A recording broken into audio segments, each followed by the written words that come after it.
Welcome to the Colossal Colour Comparison. This series is a new series that's going to compare the same colour across many brands. And in this series, we are going to be choosing the colour that we look at in each episode by the colour name rather than the pigment. There are a couple of reasons for doing it this way. First is that there are series out there that takes a close look at a particular pigment, such as the colour Spotlight that is amazingly created by Denise Soden over on In Liquid Colour. So if you are interested in looking at colours by pigment, I really highly recommend you go and check that out, and I will link that down below for you so that it's easy to find. The second thing is I want to make videos that are accessible to beginners and cover the pitfalls that beginners might face. And one of the things we do when we first start buying watercolors for ourselves is choose colors based on color names, because we don't really understand about pigments and pigment codes and how that's a better reference yet. So by using the color names to pick colors from each brand, I'm hoping to show the kind of pitfalls you can fall into if you choose colors by color name. So as much as possible, I am going to stick to picking colors by the color name for each brand. I've created this sheet that you see here that is big enough to hold 12 different brands. I don't have all the colors for all the brands of the 12 brands I have here, but what I am going to do is keep each brand in the same position throughout the series. So Daniel Smith will always be here, Holbein will always be here, Sennelier will always be here, Schmincke, Winsor Newton, Core, M. Graham, Da Vinci, Mission Gold, Jackson Art and Cass Art, they will all be in the same position so that it's easier for you to figure out what brand it is across the different episodes. I have this little box here to cover Van Gogh or Paul Rubens or Lucas, because I didn't have enough of the colors for each brand to really warrant a whole square per brand. So this little box will change as to what brand it is from episode to episode. Before we start this series though, I do want to say a huge thank you to a few people who made this series possible. First up are my Patreons. They unlocked this series for everybody by pledging a certain amount, and I am eternally grateful, because doing a series like this one is hugely expensive. So far, just with the paint, it's been about the $800 mark just to get enough paints to do this series. Obviously, that's something that I wouldn't be able to do on my own, and it's only through the financial support of my patrons that made this series possible. So thank you so much to my dear, sweet, lovely patrons. Second huge thanks goes to the three lovely ladies, Tanisha, Jacqueline and Tanu, who sent in samples of paints of brands I didn't have, and that is going to be a huge help in being able to compare more colors for this series. So thank you so much for kindly sharing your paints and sending it all the way to the UK to me. For those ladies who do have social media and shops and things, I will link them down below so you can go and check them out. Please go and check them out, because they have been so generous and kind towards this series. And finally, I want to say a quick thank you to Rebecca Page for naming this series the Colossal Colour Comparison, which I thought was an amazing alliteration, so we are going with that for this series. In this first episode, we are going to be comparing Ultramarine Blues. A lot of brands have a colour called Ultramarine Blue in their range. For those brands that didn't, I picked Ultramarine Deep. They usually have Ultramarine Light and Ultramarine Deep, and I picked Ultramarine Deep because I'm personally more interested in the deeper blues rather than the lighter blues. So we have 11 Ultramarine Blues and Ultramarine Deep here. It's been really interesting to just lay out all the different brands in one sheet and seeing how different they were. First thing I noticed when I swatched out the colors like this was the variations in the temperature of the blues. They're quite hard to notice when you're using just one ultramarine blue because color temperature is so relative, but when you lay it out like this, I can definitely see, and I hope it's coming through in the camera, subtle temperature difference. The warmest blue, which is the blue with the most red, and if you're confused about that, I have a video for you, which I will link up here for you, is the Ultramarine Deep by Holbein. It's noticeably has more red in it than other colors. The Ultramarine Deep by Mission Gold is also a reddy blue. On the other end of the scale, we have Schmincke's Ultramarine Blue, which is a cooler shade with more green in the blue, so it's more towards the turquoisey blue, as well as Cass Art is quite bluish, as well as Winsor Newton one. While we're talking about color temperature, I just want to talk about the different pigments that they put in to the Ultramarine Blue.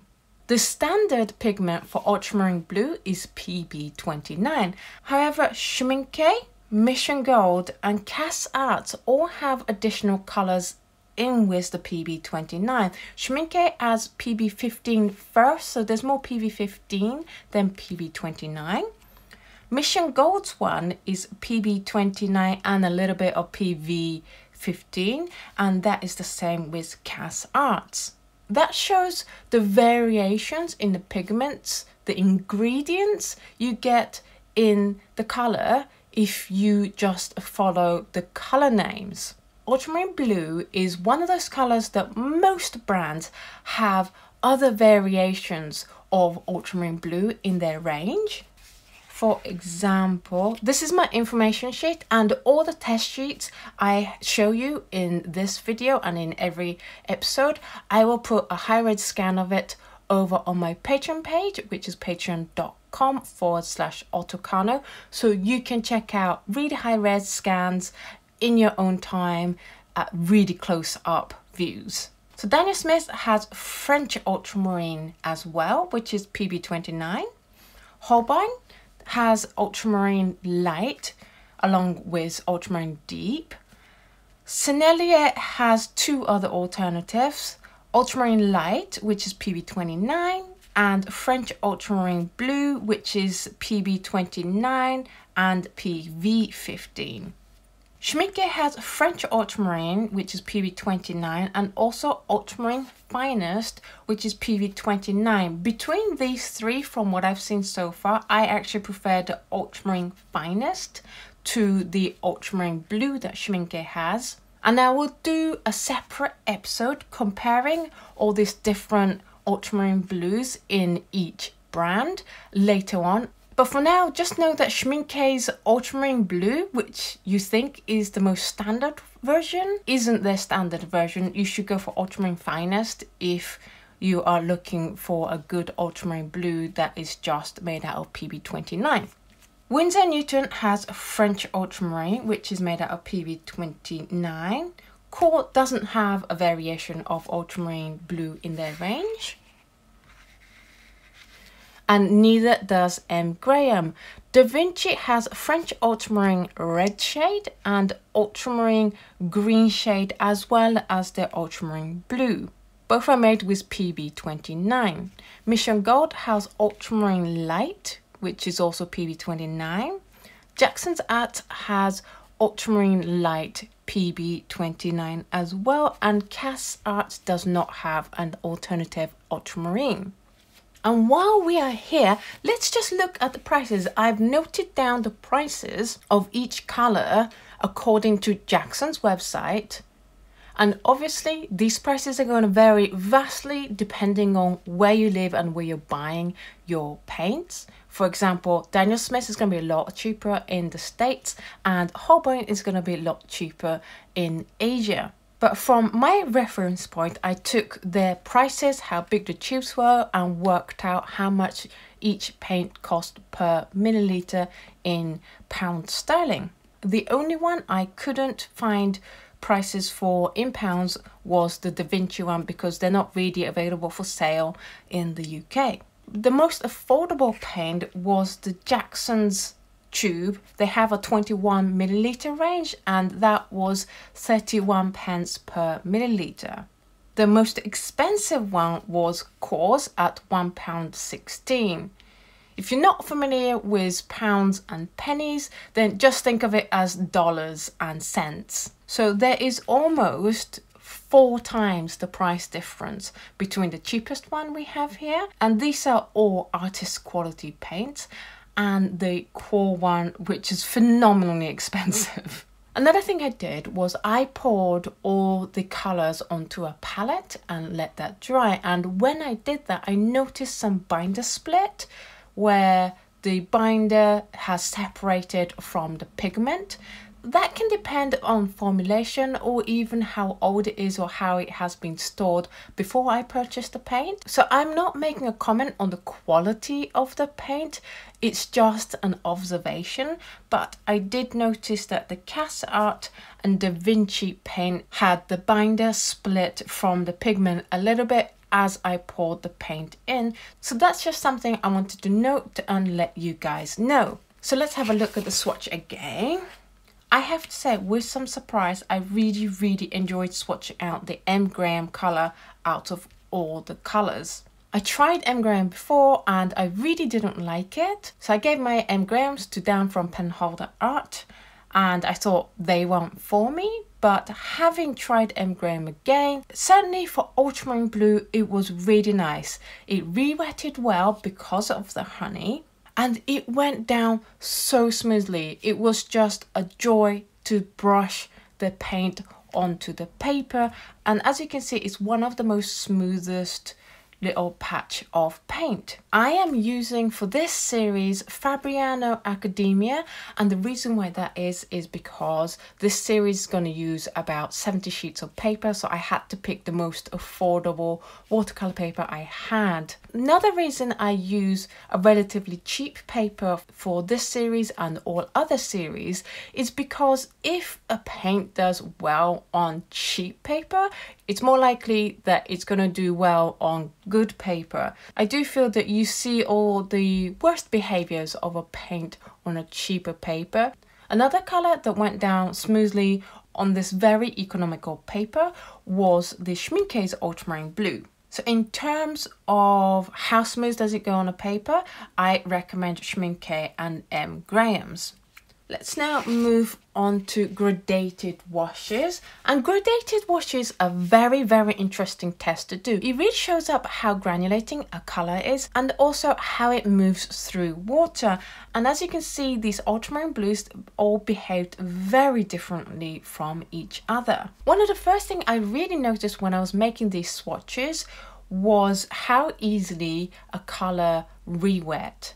That is, how easily does a dried paint reconstitute itself back to a usable wet paint. All colours I tested for this episode re-wet very well.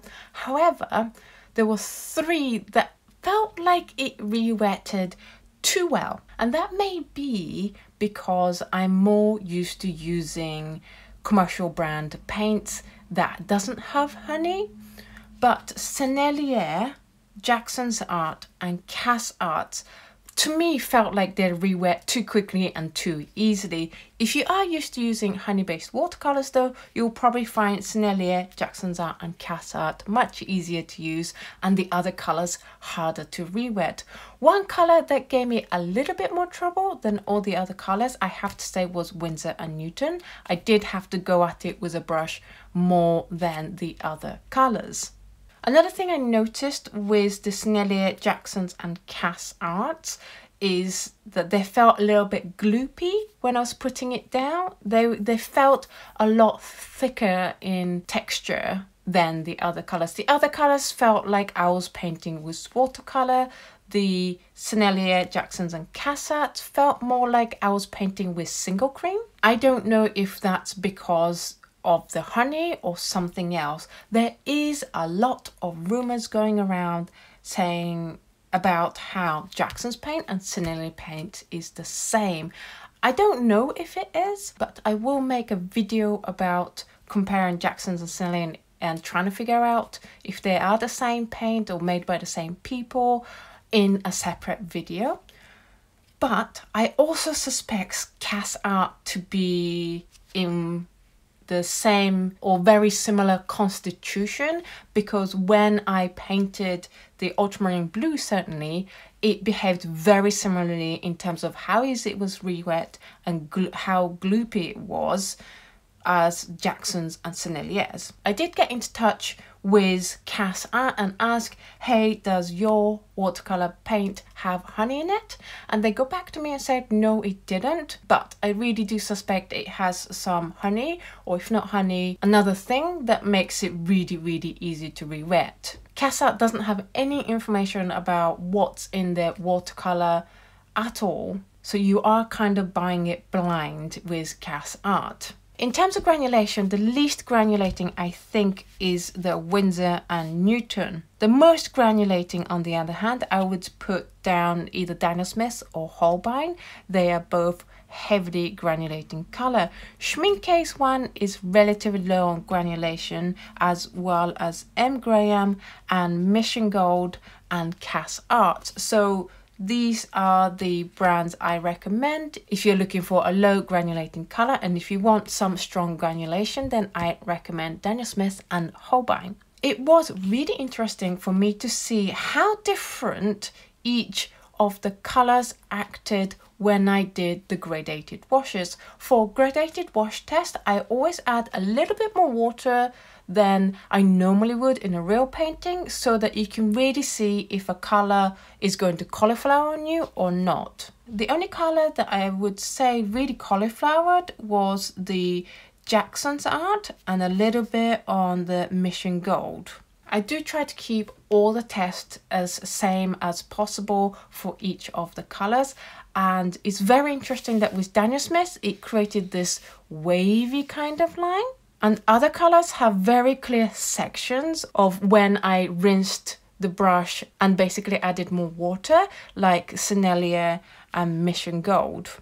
Winsor & Newton was very interesting in that this band was so much bigger than most of the other colors. In terms of ease of creating gradated washes, I would say Schmincke was the easiest. And if you create gradation in a correct way by just dabbing your brush off with a tissue each time, then you are going to get a perfect gradated wash that is really easy to do with Schmincke. What I found really fascinating was I expected Coarse Ultramarine Blue to rush down the paper because they have an artificial version of the Oxgall. Oxgall is the chemical that makes paint move more in water.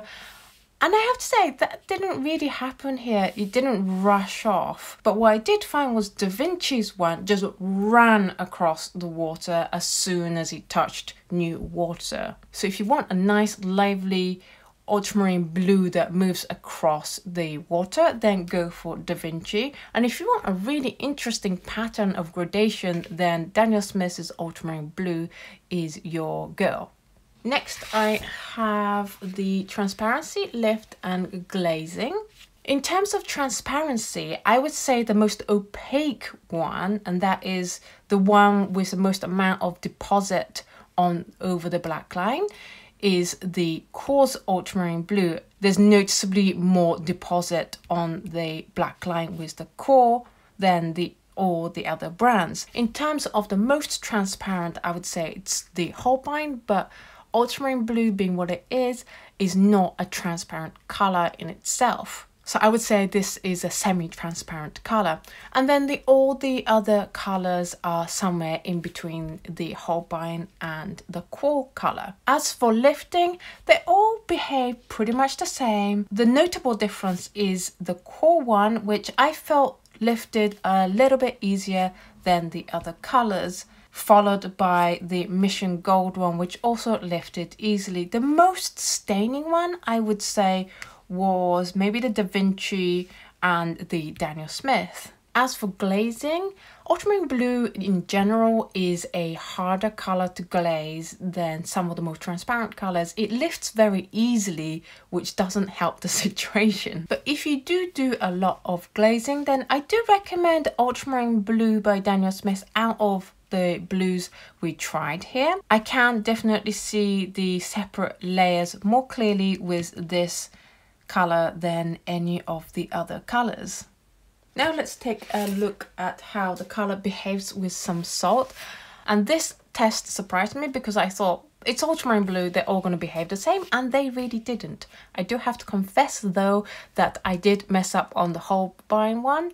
I forgot to put the salt down, so I had to go back, re-wet it, and then put salt down. So this may be not a good example of what this happens with the Holbein one. So if we can just ignore this one for the comparison, that'd be awesome, thank you. There's a lot wider variations of reaction to the salt than I was expecting. Again, obviously I tried my best to apply the same amount of water and add salt at the same timing as humanly possible. The least reacting of the paints, I would say, is Da Vinci, Daniel Smith, and a little bit of the Core. So if you are a big fan of using salt, I would certainly recommend avoiding the Daniel Smith and the Da Vinci. The most reactive to salt, I would say, is Schmincke and Winsor Newton and M. Graham, with Schmincke's one being the most reactive. So if you are a big fan of using salt in your painting, I highly recommend getting the Ultramarine Blue by Schmincke. Finally, we have the color mixing test to see how well it mixes with other colors. For reference, these are the 12 colors. I always try to mix the colors I'm testing with, and if you want to know how I chose that, I'll put a link up in the corner of how I choose these colors. But basically they are the 12 colors around the color wheel. I color mixed with 12 colors, and I have to confess I did nearly lose my mind doing so many swatches. So I am going to cut down the number of colors I mix each of the test colors with down to 4 colors.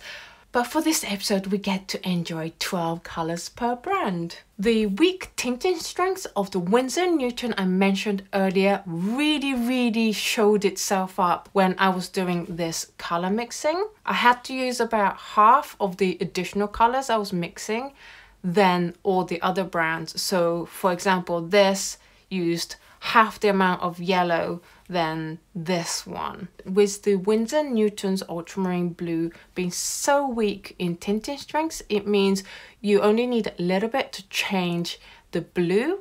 And that might be useful to you, but for me, I'm used to using really strong, punchy ultramarine. And that is the reason why we're covering Ultramarine Blue as our first episode, is I love really strong ultramarine blues. And for me, it was difficult to get used to how weak the Winsor & Newton one compared to all the other colors.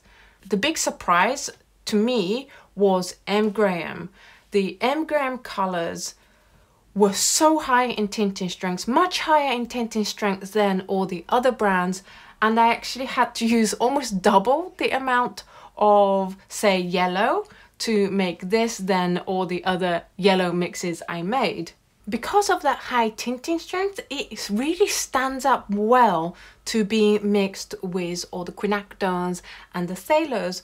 So if you have a lot of really strong colors like the quins and thalers like I do, then I highly recommend M. Graham's Ultramarine Blue as a good option for your palette, because then it can color mix on a one-to-one basis. Whereas if you put Winsor & Newton's one in, say, like my palette, it's really going to struggle with color mixing with the strong colors. On the other hand, if your palette tends to be of more natural colors, more colors that have lower tinting strength, then I would actually recommend the Winsor & Newton rather than the M. Graham, because the M. Graham is just going to be too strong and really difficult to create good color mix balances with.